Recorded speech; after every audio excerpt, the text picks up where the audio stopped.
फुर्सत कहाँ है दूसरों की शादी में दीवाना बन के घूमने से। इनको फुर्सत कहाँ है रात रात भर पुल और पुलिया पे बैठ के वही नाच गाने वाला मोबाइल देखने से।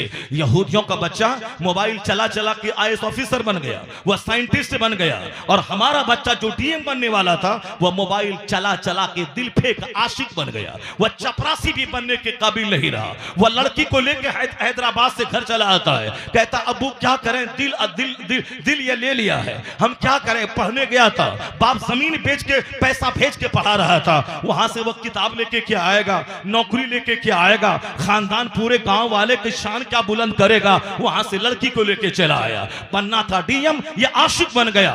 जो मोबाइल चलाएगा, जो सिर्फ ख्वाहिशात की तकमील करेगा, वो तो लड़की लाके माँ बाप की नाक कटा देगा।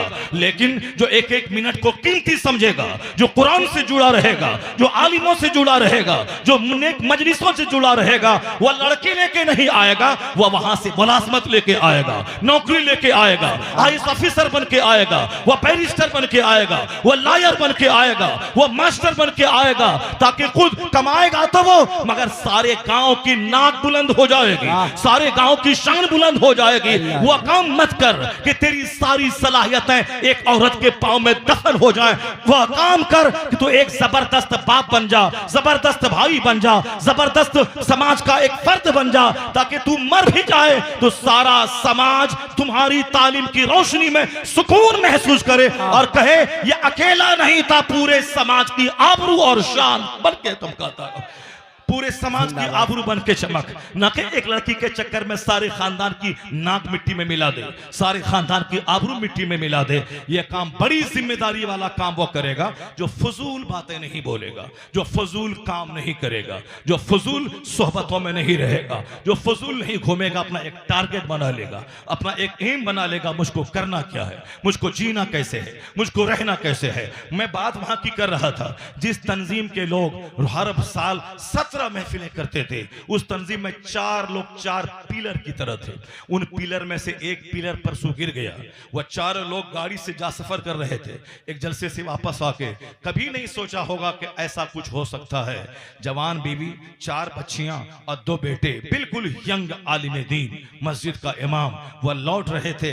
अब गाड़ी रफ भी नहीं चला रहा था, गाड़ी आगे जा रही थी, पीछे से एक लारी ने टक्कर मारा और सैयद अयूब हाशमी मस्जिद के इमाम का स्पॉट डेथ हो गया।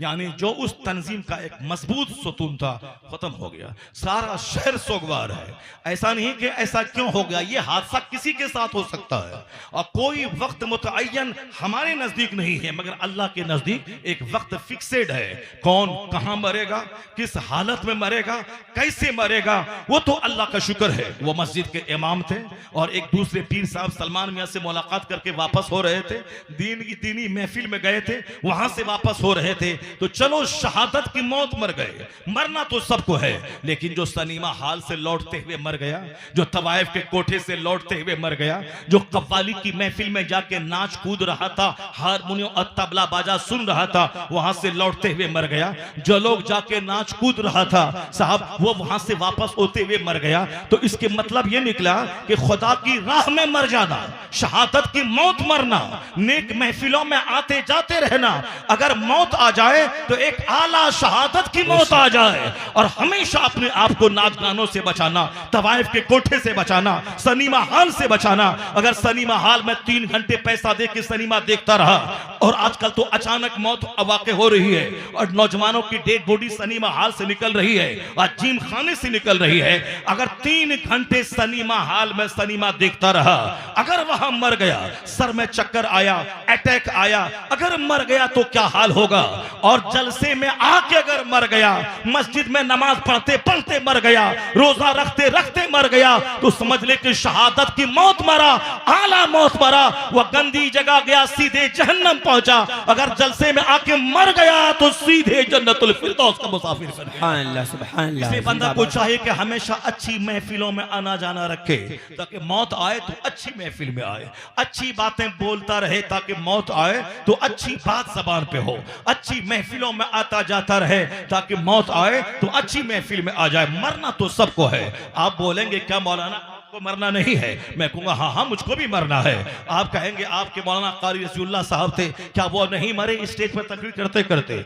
आपके मौलाना एजाज कामठवी थे, क्या वो नहीं मरे तकरीर करते करते? आपके साहब शायर थे, नात पढ़ने के लिए घर से निकल रहे थे, सीढ़ी से नीचे गिरे और उनका इंतकाल हो गया। फला साहब थे, नात पढ़ते पढ़ते मर गए। मैं कहूँगा हाँ हाँ मरना तो सबको है, मगर गुटका चबा चबा के झूठ बोल बोल के मरना और है, नाते नबी पढ़ के मरना और है, तवाइफ के कोठे पे मरना और है, मस्जिद की चटाई पे सजदा करते हुए मरना और है।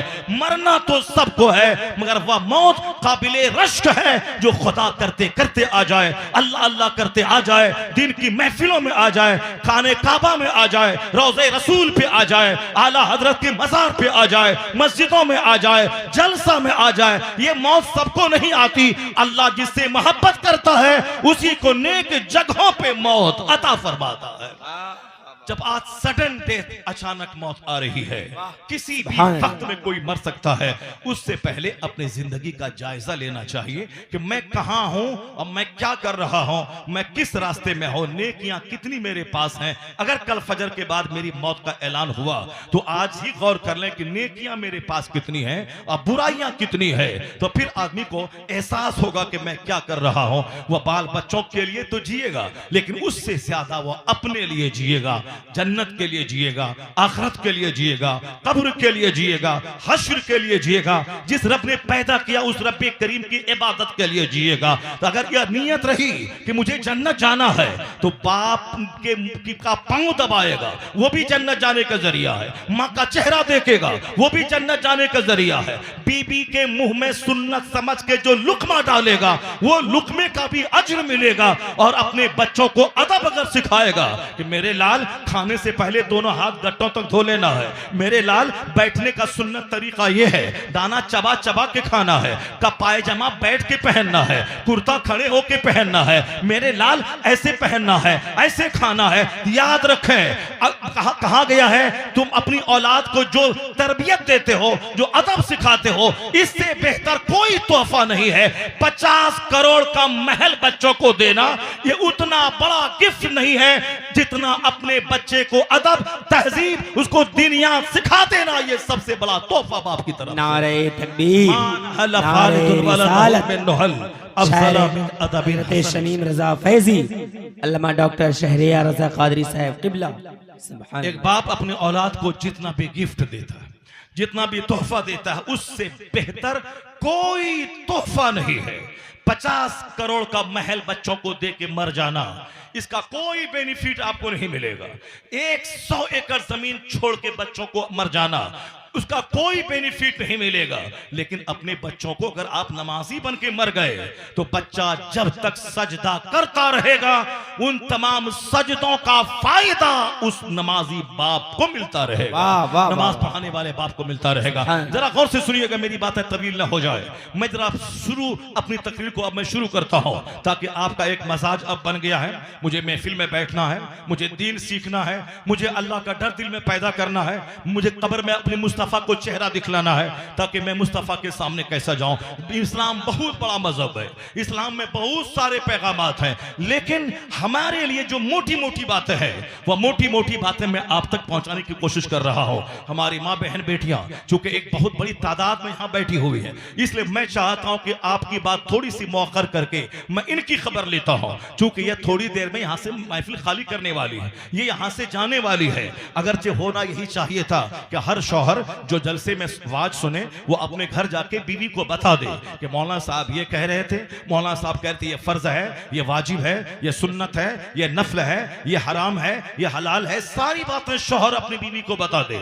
औरतों पे जुमा की नमाज फर्ज नहीं है, मगर मर्द जो जुमा की नमाज पढ़ के वहां जाए तो जुमा का खिताब जो हुआ वो औरत को जाके सुना दे कि मेरी बीवी इमाम साहब ने आज ये कहा है। लेकिन आज को खिताब सुनने वाले नहीं है और खिताब याद रखने वाले कहां से होंगे? और अपनी बीवी को बताएंगे कहां से। औरतों को महफिल वाज में भी नहीं आना चाहिए, वह घर में रहे, शौहर की जिम्मेदारी वह उनको बता दे, लेकिन अगर जरूरतन वो आप ही जाए महफिल वाज में तो पर्दे में रहे, ताकि उनकी नजर मर्दों पे ना पड़े, मर्द की नजर उन पर ना पड़े, पर्दे में रहे और खामोश रहे, अपने सर और चेहरे को ढांप के रहे, और जो कुछ बोला जाता है एक एक जुमले को गौर से सुने, उसको याद रखे, अपनी सहेलियों के पास उसका चर्चा करे, अपने घर में दस्तरखान पे खाते हुए उसका चर्चा करे कि मौलाना साहब ने ये बात कही थी, बस एक हदीस में सुनाता हूं, सिर्फ एक हदीस, ये हदीस या सुन ले, उसको याद रख ले, और याद रख के सिर्फ एक हदीस 10 हदीस में पढ़ूंगा तो फिर ये याद नहीं रख पाएंगे। यहां मेरी माँ बहन बेटियां हैं और आप सब हैं,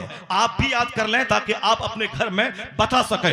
दस्तरखान पे बैठे हैं, चर्चा इसी हदीस का हो जाए कि मौलाना साहब एक हदीस सुनाया था कि इस हदीस से पाक पर जो भी अमल करेगा फिर उसका अंजाम क्या होगा, इसी हदीस से पाक में बयान किया गया है। औरतों की जिम्मेदारियां लिमिटेड हैं, औरतों की जिम्मेदारियां महदूद हैं, इस्लाम ने इसकी जिम्मेदारी महदूद करार दिया है। इसके ऊपर में बाल बच्चों को खिलाने के लिए मेहनत मुशक्कत करने की इनको जरूरत नहीं है, इनको खेती बाड़ी करने की हाजत नहीं है, क्योंकि इनके महर की रकम शौहर इनको देगा, इनको रहने का घर शौहर इनको देगा, इनके कपड़े का इंतजाम शौहर करेगा। कहते हैं ना कि इतने फला की बेटी फला को इतने महर 10 लाख 20 लाख 5 लाख 50 लाख महर के बदले में फला के निकाह में अलावे नानो नफका के, यानी नान मने रोटी, नफका मने उसका खर्चा, नानो नफका रोटी कपड़ा के अलावा इतने पैसे के बदले में फला की बेटी फला को इनके निकाह में दिया गया। अब ये महर की रकम भी देंगे 5 लाख रुपया। ऐसा नहीं कि शादी ब्याह में जो हमारे लोग कहते हैं साहब जितना महर बांधना है बांध दो, देना तो है नहीं,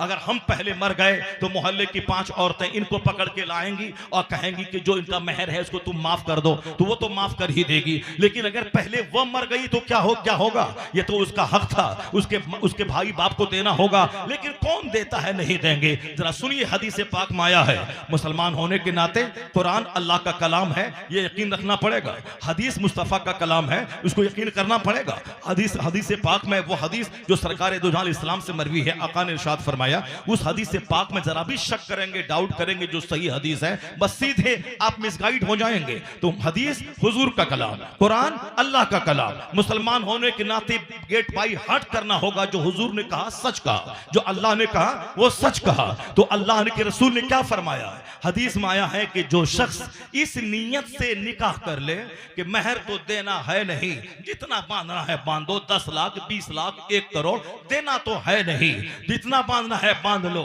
हदीस में आया है कि उस शख्स का हश्र कयामत के दिन ज़िनाकारों की फहरिस्त में होगा, ज़िना करने वालों की सूची में वह शामिल होगा। ऐसा नहीं कि चमड़े की जबान है, हिला दिया, जो हुआ सो किया। दुनिया में तो बहुत सारे लोग हैं, कोई सुअर खाता है, कोई पाखाना खाता है, कोई गाय का पेशाब पीता है, कोई ऊंट का पाखाना पीता है। पीने वाला पीने दो, क्या आप भी पानी वही करेंगे, आप भी वही काम करेंगे? बहुत सारे लोगों ने तलाक दे दिया बीवी को, तलाक दे के बेइज्जती के डर से अपनी बीवी को अपने घर में रख लिया, ताकि समाज वाला ना बोले कि तलाक दे दिया है। झूठ बोल दे कि 1 दिए थे, 2 दिए थे, दिया था 50, यानी 3 के अलावा जितना भी दे वह तलाक लग़्व है, तलाक 3 वाक़े हो जाएगी, बीवी उसके निकाह से निकल जाएगी। बहुत सारे लोग हैं 10-20 बार तलाक बक दिया, उसके बाद बेइज्जती के डर से जब समाज में रुसवाई होगी तो फिर बेइज्जती के डर से बीवी को से झूठ बोलवा दिया, नहीं हम नहीं सुन पाए थे, हमारे कोई गवाह नहीं है। लड़का बोलेगा कि नहीं हम तो 2 ही दिए थे, 1 ही दिए थे, भले ही वो काजी को धोखा दे दे, काजी साहब गवाह न होने की वजह से वो कह दें कि इस तलाक वाक़ई नहीं हुई, लेकिन मालूम है अल्लाह के नजदीक तलाक वाक़ई हो गई। अब बीवी उसके निकाह से निकल गई, अब वह अजनबी औरत की तरह हो गई, जितने दिन तक उससे सोहबत करेगा वह सोहबत ज़िनाकारी। और मालूम है जितने बच्चे पैदा होंगे सारे बच्चे वलदुल हराम वलदुल ज़िना। आखिर जमाने में इसी तरह लोग कमजोर हो जाएंगे, तलाक दे देंगे गुस्से में, उसके बाद बेइज्जती के डर से झूठ बोल देंगे। तो इस तरीके से नाजायज हरामी बच्चों की तादाद समाज में बढ़ जाएगी। और जब देखने लगे कि माँ का अदब खत्म हो जाए, बाप का एहतराम खत्म हो जाए, जलसे का एहतराम खत्म हो जाए, और उसमें हया और शर्म खत्म हो जाए कि माँ बहन बेटियां को प्रोटेक्शन, इसको सुरक्षा देनी है, ना कि वहां जाके अपनी आंख को सेकना है। जब देखें कि बेहया बच्चे ज्यादा पैदा होने लगे, बेअदब बच्चे पैदा होने लगे, समझ जाएं कि वलदुल हराम की तादाद में इजाफा हो रहा है, वलदुल ज़िना की तादाद में इजाफा हो रहा है। चूंकि हया जेवर है और बेहयाई वलदुल ज़िना की खमीर में आती है। जहां हलाल औलाद है, जहां माँ बाप की पाकीज़ा औलाद है, वहां कहीं ना कहीं कुछ न कुछ शर्म रहेगी, गैरत रहेगी, हया की चादर रहेगी। और जहां बिल्कुल बेहयाई हो, समझ जाए कहीं न कहीं बुनियाद में कता है, असल में कता है। इसलिए जबान पे कंट्रोल रहे। ऐसा नहीं कि जो बांधना है बांध दीजिए। मुसलमान होने के नाते आपको हमेशा इस बात का यकीन रखना पड़ेगा कि क्या हलाल है उस पर चलना है, क्या हराम है उससे बचना है, क्या जायज है उसको करना है, क्या नाजायज है उसको नहीं करना है। इसलिए अब मर्दों की जिम्मेदारियां बहुत है। इसको जिहाद करना है, इसको जुमा की नमाज पढ़नी है, इसको खुतबा देना है, इसको ईदैन की नमाज पढ़नी है, इसको जिहाद में जाना है, इसको बाल बच्चों की खिलाने के लिए बेवतन से बेवतन होना है, रात की नींद कुर्बान करनी है, दिन में मारे मारे खेत में, दुकान में, खलियान में रहना है, अपना पूर्णिया छोड़ के दिल्ली पंजाब में इसको जाना है, पंजाब छोड़ के अमेरिका जाना है, अमेरिका में गैर कानूनी तौर पर रहें तो जिसको घमंड था कि हम पंजाब के रहने वाले हैं और हम अमेरिका में रह रहे हैं, अब वहां से हाथ पांव में जंजीर बांध के जलील करके उसको कूचे से जब निकाला गया तब सारा घमंड चूर चूर हो गया। ये बिहारी है, गरीब है, कमाने के लिए पंजाब आया है, और तुम पंजाबी है, कमाने के लिए अमेरिका गया है। तो बिहार से पंजाब जाने वाला वो तो हाथ पांव में हथकड़ी और बेड़ी पहन के वहां से नहीं आता है, या तो मस्त रहता है, वहां गया, मेहनत किया, कमाया, खाया, 4 महीना रहा, फिर वापस अपना घर आ गया। हिंदुस्तान का रहने वाला, हिंदुस्तान उसका वतन है, बिहार भी हिंदुस्तान में है, पंजाब भी हिंदुस्तान में है। लेकिन तुम तो आला कमाई के चक्कर में अमेरिका गए थे और वहां का न तुम्हारे पास वहां का वीजा था और गैर कानूनी तौर पर रह रहे थे। अब बड़े रुसवा होकर उस गली से निकल के हिंदुस्तान आ गए, हाथ में हथकड़ी, पांव में बेड़ी। अब बोलो बिहारी के खिलाफ, अब बोलो भैया के खिलाफ कि तुम हमारा अपना गांव छोड़ के मेरे यहाँ कमाने आते हो। तू वहां कमाने के लिए गया था, कोई जानता नहीं था, लेकिन जब बेड़ी पहन के आया है तो सारा हिंदुस्तान जान रहा है तू वहां से हथकड़ी और बेड़ी पहन के आया है। घमंड मत करना, सारा हिंदुस्तान हमारा है, हिंदुस्तानियों का सम्मान करना जरूरी है। मगर तुम हिंदुस्तान में रहने के नाते बोलता है मैं गुजरात का हूं, मैं बिहारी से अच्छा हूं, मैं महाराष्ट्र का हूं, मैं यूपी वाले से अच्छा हूं, मैं आसाम का हूं, मैं बिहारी से अच्छा हूं। ये घमंड वाली बोली क्या बोलता है? यहां बिहारी असमिया करता है और वहां हिंदुस्तानी होने के नाते हाथ में हथकड़ी और जंजीर पहनाई जाती है। क्यों ऐसा काम करता है? हिंदुस्तान का हर स्टेट हिंदुस्तान में है, हर डिस्ट्रिक्ट हिंदुस्तान में है। हिंदुस्तानी बन के जियो, किसी को हकीर मत समझो, बल्कि ये कहो कि चीनो अरब, बल्कि ये कहो कि चीन से अच्छा हिंदुस्तान हमारा, अमेरिका से अच्छा हिंदुस्तान हमारा, जापान से अच्छा हिंदुस्तान हमारा, यानी सारे जहां से अच्छा हिंदुस्तान हमारा। हम बुलबुलें हैं इसकी ये गुलशता हमारा। ये लोग बाहर जाके भीगी बिल्ली बन के रहते हैं और हिंदुस्तान में आने के बाद दूसरे गरीबों का इस्तेहसाल करते हैं। जरा गौर से सुनिएगा, हिंदुस्तान में आप रहते हैं, आपकी जिम्मेदारियां हैं रोजी रोटी हासिल करना, चाहे जहां भी मिले रोजी रोटी। गुजरात जाएं आपका हिंदुस्तान है, अमेरिका अब आप महाराष्ट्र जाएं आपका हिंदुस्तान है, पंजाब जाएं वो आपका हिंदुस्तान है। कोई किसी को नहीं कह सकता है। हाँ, अलबत्ता इस्लाम से हट के बंदा सोचेगा तब तो बिरादरी के नाम पे लड़ेगा, रंग के नाम पे लड़ेगा, स्टेट के नाम पे लड़ेगा, डिस्ट्रिक्ट के नाम पे लड़ेगा, खानदान के नाम पे लड़ेगा, काले गोरे रंग के नाम पे लड़ेगा। मगर इस्लाम ऐसा जबरदस्त मजहब मुहज्जब का नाम है। एक गैर मुस्लिम हिंदू औरत वो कहती है कि मैं I have been struck over, मैं बहुत मुतहय्यर हूं जब मैं मस्जिदों का सिस्टम में देखती हूं। एक गैर मुस्लिम हिंदू औरत, 2-4 लुच्चे लफंगे इस्लाम के खिलाफ बोलते हैं तो उसको ज्यादा हाईलाइट करने की जरूरत नहीं है। कोई पागल अगर हमको गाली देता है तो हम उस पागल के पीछे अगर पड़ गए तो उससे बड़ा महापागल मैं हो जाऊंगा।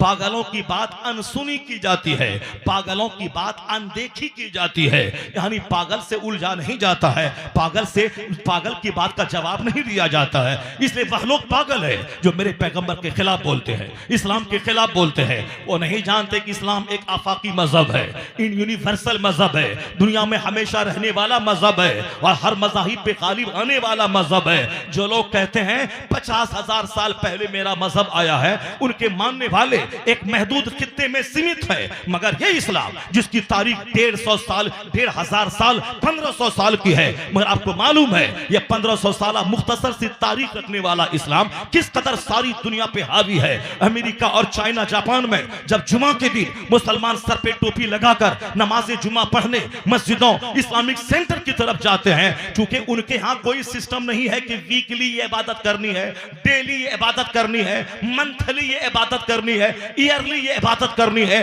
मगर मुसलमानों को कहा गया डेली 5 वक्त की नमाज पढ़नी है और वीकली जुमा की नमाज पढ़नी है, ईयरली ईद और बकरीद की नमाज पढ़नी है। तो डेली नमाज भी हम पर फर्ज है, वीकली नमाज जुमा भी हम पर फर्ज है और ईयरली यानी सालाना नमाज ईद बकरीद की हम पर वाजिब है। मतलब ये निकला हमारे यहाँ सिस्टम है, डेली का सिस्टम, वीकली का सिस्टम, ईयरली का सिस्टम। उनके यहाँ कोई सिस्टम नहीं है। जब हर जुमा के दिन मुसलमान सर पे टोपी लगाकर इस्लामिक सेंटर मस्जिदों की तरफ जाते हैं तो मुल्क है यहूदियों का, मुल्क है नसरानियों का। मगर हमारी इज्तिमाइयत, हमारी यूनिटी को देखकर वो दंग रह जाते हैं कि यहूदियों के मुल्क में ये मुस्तफा का गुलाम कहां से आ गया, नसरानियों के मुल्क में इनका ये उनके गुलाम कहां से आ गए। लगता है कि सर पे टोपियां, हर तरफ मस्जिदें, लगता है ये मुल्क किसी दूसरों का नहीं, ये मुल्क तो मुसलमानों का है, मुस्तफा के गुलामों का है, ये तो कलमा पढ़ने वालों का है। पूरी दुनिया में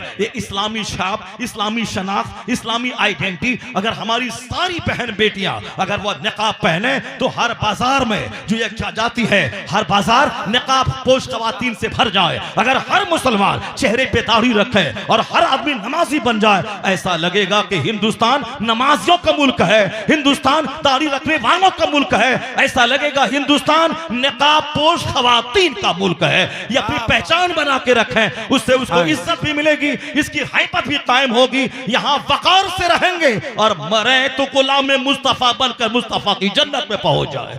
अपनी पहचान अगर कमा देंगे तो दूसरों के पांव का फुटबॉल बन जाएंगे। एक गैर मुस्लिम खातून कहती है, I have been struck over again and again to see this indivisible unity of Islam. वो कहती है, when the azaan is sounded the worshippers are gathered, the peasant and the king stand side by side together, the best embodiment of democracy can be seen 5 times a day in the mass। जरा गौर से सुनिएगा, वह हिंदू पढ़ी लिखी खातून क्या कहती है। बहुत मशहूर औरत है डॉक्टर सरोजनी नायडू। हमने ग्रेजुएशन करते हुए उनकी किताब मैंने कॉलेज में पढ़ी है। इतनी जबरदस्त राइटर और जबरदस्त पॉलिटिशियन कि आप दंग रह जाएं। वह एक गैर मुस्लिम हिंदू औरत, वो क्या कहती है, या इन जैसे 1 लाख पागलों पे भारी है वो। ये पागल रास्ता चलते बकते रहे नमाज के खिलाफ, इस्लाम के खिलाफ, ये पागल हैं। हमारे पास उन पागलों का कोई जवाब नहीं है। उन 1 लाख लोगों के लिए एक जवाब सरोजनी नायडू का एक जुमला है। वो कह रही है कि the best when the azaan is sounded the worshippers are gathered, the peasant and the king stand side by side together, the best embodiment of democracy can be seen 5 times a day in the mass। वो गैर मुस्लिम खातून कहती हैं, जमहूरियत कहां है, प्रजातंत्र कहां है। अगर है तो नमाजों को देखो, मस्जिद में नमाज़े पंजगाना का सिस्टम देख ले।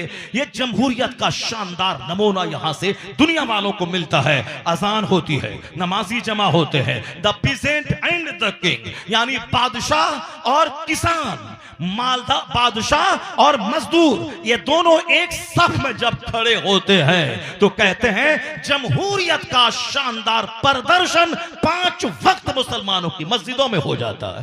The best embodiment of democracy can be seen 5 times a day in the mass। वो आगे बढ़ के कह रही हैं, you find in London an Indian an Algerian and a Turk, India is the motherland of one, Turkey is the motherland of another. वो कहती हैं कि आप लंदन में जाके देखें, ये 50 साल पहले की बात है। वो कहती है लंदन जाके देखें, एक बंदा इंडिया से गया, एक तुर्की से आया, एक अल्जीरिया से गया, मुल्क अलग, जबान अलग, काम अलग, लेकिन जब नमाज़े ज़ुहर असर मगरिब का टाइम हो जाता है, उस नमाज के टाइम में या इंडियन या अल्जीरियन और या तुर्की के लोग एक सफ में जब खड़े हो जाते हैं, वो कहती it makes man instinctively A brother. ये नमाज का सिस्टम तमाम बिखरे हुए इंसानों को एक खानदान का फर्द बना देता है।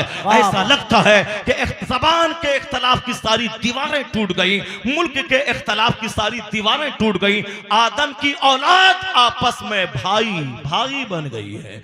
यह सिस्टम इस्लाम देता है, यह सिस्टम नमाज देता है। अगर आप अपनी मस्जिद की नमाज, अब मस्जिद में अगर आप खान पठान अंसारी नदाफ करने लगे, इंतहाई शर्मनाक बात है। अगर आप अपनी मस्जिद में अमीर और गरीब का कार्ड खेलने लगे। इंतहाई शर्मनाक बात है अगर आप अपनी मस्जिद में अमीरी और गरीबी का कार्ड खेलें कि मैं जमींदार हूं यहां बैठूंगा, ये मजदूर है ये मस्जिद से बाहर बैठेगा।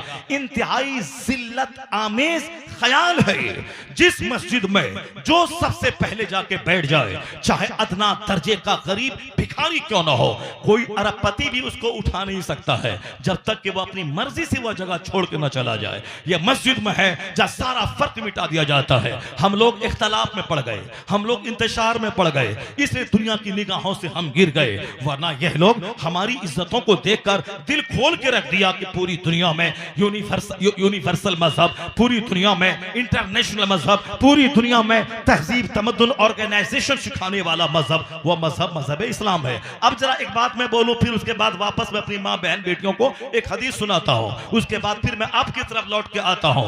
आपकी जिम्मेदारी बहुत बड़ी है।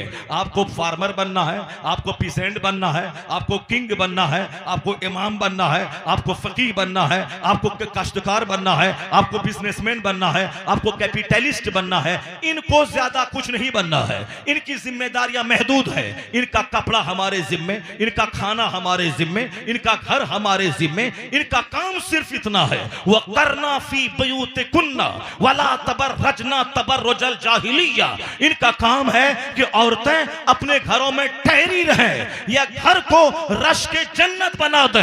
और फिर दुनिया में जितना कुतुब है, अब्दाल है, वली है, गौस है, नबी है, सारे नबी सारे कुतुब अब्दाल वो अपनी मां के शिकम से पैदा हुए हैं। वो औरतें इमाम नहीं बन सकती है पर इमाम को जन्म देती है। औरत नबी नहीं बन सकती है पर औरतों ने नबी को जन्म दिया है। इनका काम यही है, ये घर में रहे, अपनी इज्जत की हिफाजत करें और अपनी कोख से वो वली पैदा करें, कुतुब पैदा करें, अब्दाल पैदा करें, सलाहुद्दीन पैदा करें, औरंगजेब पैदा करें, मोइनुद्दीन अजमेरी का गुलाम पैदा करें। जब तक ये नेक बनेंगी और मुजाहिदों को पैदा करेंगी तो दुनिया जुल्म से पाक हो जाएगी, शरीफों से दुनिया भर जाएगी।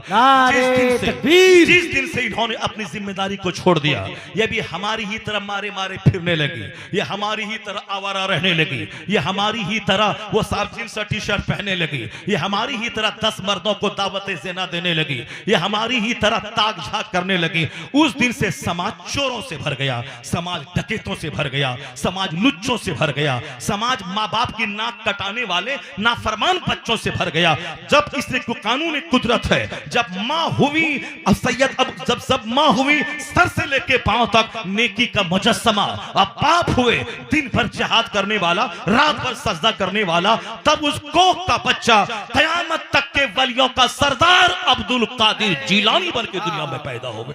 जब माँ अच्छी होती है और जब बाप अच्छा होता है तो समाज शरीफों से भर जाता है, समाज नेक लोगों से भर जाता है। अब जरा इनकी जिम्मेदारियां महदूद है, इनको हवाई जहाज नहीं उड़ाना है, ये उड़ा रही है वो अलग बात है, मगर इनका काम वो नहीं है। इनका काम समंदर में गोता लगा के 6 महीना रहकर वहां से इल्म और हिकमत के मोती निकालना नहीं है। इनका काम जींस टी शर्ट पहन के 10 मर्दों की निगाहों की जीनत बनना नहीं है। चूंकि अगर 10 मर्द इनको अपनी तरफ खींचना चाहे कि तुम्हारा चेहरा बड़ा खूबसूरत है, आंखें बड़ी बड़ी हैं, सर के बाल बड़े लंबे हैं, बड़ी हसीना जमीला है, मैं तुझको अपने करीब करना चाहता हूं, अगर ये 10 गोंडे या 10 गोंडे चाहें कि मैं इनको अपने करीब कर लूं तो क्या हाल होगा उसका? या 10 गोंडे उसको नोच लेंगे, उसका रेप हो जाएगा, उसका मर्डर हो जाएगा। इसीलिए इस्लाम ने कहा कि तेरे ऊपर मोटी चादर पड़ी रहे ताकि तू काली कलोटी भूतनी रहे तो भी तेरा ऐब छुपा रहे चादर में, अगर तू परी रहे तो भी तेरा हुस्न छुपा रहे, हुस्न छुपा रहे। इसलिए चादर डालकर, पर्दा डालकर इस्लाम ने इन्हें जलील नहीं किया है, इन्हें रुस्वा नहीं किया है। इनकी इज्जत की हिफाजत करने के लिए इन पर कानून ने पर्दा नाफिज किया है, इनकी इज्जत की हिफाजत के लिए, ताकि इन 10 लुच्चों लफंगों की निगाहों की भीड़ में चढ़ जाए। क्योंकि चेहरा देखने के बाद ही बंदा जब उस तरफ माइल होता है तब उसको अपनी तरफ निचोड़ना चाहता है। जैसे कलकत्ता के आरजीकर मेडिकल कॉलेज में खूबसूरत लड़की, डॉक्टर बनने वाली लड़की, वह बिहार के देहात का कोई लफंगा जाके उससे रेप और मर्डर नहीं किया था, बल्कि उसी कॉलेज का आदमी उसके रेप भी करता है, उसको बेदर्दी के साथ मार भी देता है। पता ये चला, चाहे डीएम रहे कि इंजीनियर रहे, डॉक्टर रहे कि प्रिंसिपल रहे, नफ्स तो सबके पास है। अगर नफ्स बेलगाम हो गया, वो नहीं देखेगा कि फिजिक्स में क्या है, केमिस्ट्री में क्या है, मॉरलिटी क्या कहती है, और फिजिक्स केमिस्ट्री में है ही कहाँ कि हराम है ये हलाल है। तो 2 टका कमाने का इल्म देता है, ये हराम है ये हलाल है। ये तो अखलाकियात की किताबों से इल्म मिलता है, हदीस कुरान से मिलता है। इसलिए फिजिक्स पढ़ने वाला अगर रेप करे और मर्डर करे कोई ताज्जुब की बात नहीं है, क्योंकि वो पढ़ा ही कहाँ है कि औरतों की आबरू की हिफाजत करने के लिए कानून पर्दा इस्लाम नाफिज किया है। इसलिए एक कौम मुस्लिम ये शमे महफिल नहीं है, ये खातून खाना बन के रहे, बहार शरीयत पढ़े, अनवार शरीयत पढ़े, कंजुल ईमान पढ़े, उठी चादर डाल के रहे, ताकि समाज के गुंडों की नजर इस पर ना पड़े, आवारों की नजर इस पे ना पड़े, लुच्चों की नजर इन पे ना पड़े। अगर लुच्चों की नजर पड़ेगी इसके बदन को नोचेगा भी, रेप भी करेगा, अब 50 टुकड़ों में काट के नदी नाले में ये बहा देगा। इस तरह आमतौर पर आज खबरें सुनने को मिलती है। इसलिए इन लुच्चों की निगाहों की हवस से बचने के लिए मेरी माँ बहन बेटियों को फिल्मी तहजीब पर अमल न करना होगा, कुरानी तहजीब पे चलना होगा। कुरान